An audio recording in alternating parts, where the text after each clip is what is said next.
तर नमस्कार मंडळी, आजचा शुभ दिवस म्हणजे स्वामींचा प्रकट दिन. आम्ही दोघं सर्व भाविक भक्तांचे करत होतो स्वागत. इथे कॅमेराचे चालू होते, सेटअप करत होते आपले दादाजी भक्तांचे प्राणप्रिय सरकारजी आणि आकाश, आशिष आणि आपण कॅमेराचा सेटअप बघत होतो आणि आपल्या गरुडाचे पंख सेट होत होते आणि गरुडाची सेटिंग चालू होती आणि आपल्या गरुडाला म्हटलं उड आणि आपलं गरुड डायरेक्ट हवेत आणि सर्व दादाजी भक्तांचे प्राणप्रिय आद्य स्वामी शिवानंद दादाजी आणि आद्य जगज्जननी जगतमाता धनी द्वारिका मैया यांचे आगमन.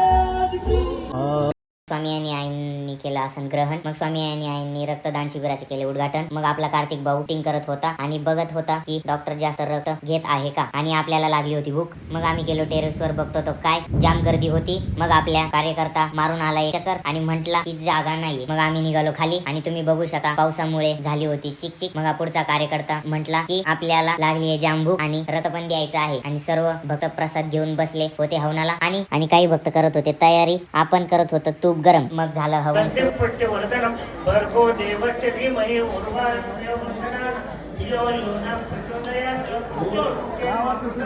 आणि आपले 3 ब्राह्मण काका उपस्थित होते आणि आपले कार्यक्रमाचे फोटोग्राफर आले होते रक्त द्यायला. मग आपले पण कार्यकर्ते आले होते रक्त द्यायला आणि आपला महेश भाऊ पण आला होता.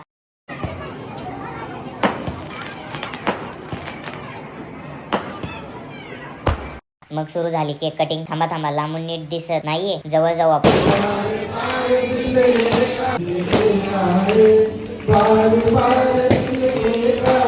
मग कोणाला सोलत नव्हता हा नारळ. मग अमित भाऊ म्हटला भाऊ नारळ सोलून दे, कारण ब्राह्मण काका म्हटले होते की गुरुवारी फोडून खायचा. मग अमित म्हटला थांब आज तर बुधवार आहे. मग भाऊ म्हटला अरे तू तन्या 12 वाजून गेले.